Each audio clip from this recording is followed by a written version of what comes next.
So I'm not going to give Campbell Hatton a bunch of shit. Here, let's mute it.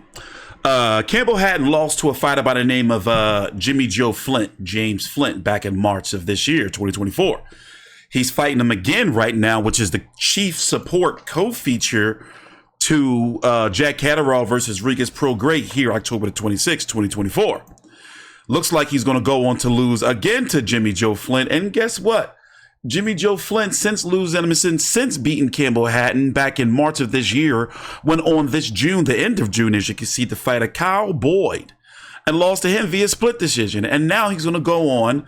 Hopefully he don't get robbed, because I think it should be a clear win for Jimmy Joe Flint. And by the way, Campbell Hatton, he got heart. He do. You know, he's an exciting fighter for the level of fighter that he is, but he's just not good. Like, not technically sound. As you can see right there, he gets hit a lot, leads in with his head, a la Josh Warrington. And, you know, he's just not getting any better. And sooner or later, at the rate that he's going to get his ass knocked out. So it's going to be interesting to see where he goes from here, because Eddie Hearn in the fight week build-up was saying, look, if he loses, you know, I'm not sure if this kid should be on TV anymore. You know, and that's about, you know, right, like a prospect that can't even make it off like prospect level. And it's been coming for a long time, and it's one of the reasons why I've been watching his fights, not to be a hater or sound like a hater. I was like, yeah, let's see where this kid goes, because he's going to be an overachiever if he does, because I don't see him going far. I never did. But you don't hear him saying he's going to be a world champion, he's going to be this, that. So, you know, I respect him for that, for not being a shit talker and pretty much knowing, you know, he's got a lot of pressure on him. But I'm interested to see what these cards are going to be. This was Campbell Hatton's, was it his first 10-round fight, or was the first fight a 10-round fight? No, this was his first 10-round fight. Yeah, the James Flint fight was his first 10-round fight, his first 10-round fighter. And he was getting hit a lot, too, like throughout this point of his career. Like a lot. By the way, as you can see, Jimmy Joe, well, he did take a lot of headbutts. You know, so, you know, we have to mention that. I'm probably not going to be here too long with this recap, because UFC is going on right now. Robert Whittaker just got his jaw dislocated via face crank. And I want to see what these cards have to say. And by the way, Campbell Hatton is getting cooked on social media. Well, let's listen to the cards. They're going to be doing it, reading the cards soon. Getting cooked on social media. Campbell Hatton won't look out of place on Road Rumble's card. Campbell Hatton is shit. Flint beat him in one eye. Listen in. For these fighters.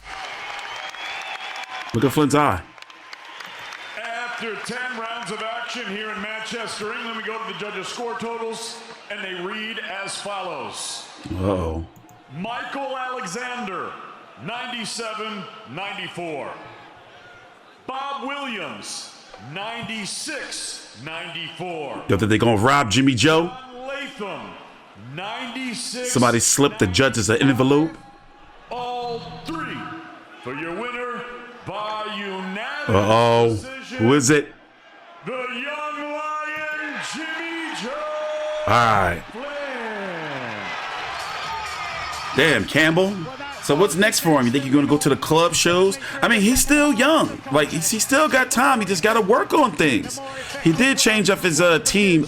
His uncle was no longer training him anymore, and he had a Brian Smith. I don't even remind me who that is. With questions as to where he might go next, but for now, it's I wonder if we're going to get a post-fight interview. I highly doubt it. back in the winning column.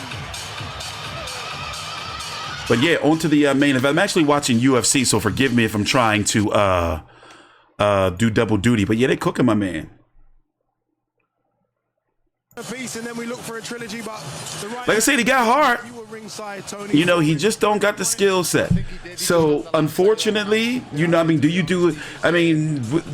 you know, when you're losing to Jimmy Joe Flint, no disrespect to Joe Flint, you know, but it's like you can't even get to the fringe contender level, you know? So let's see where he goes from here. I'm going to be paying attention. Thanks for watching. Please subscribe. Do not be surprised if his next fight is going to be on a club show somewhere.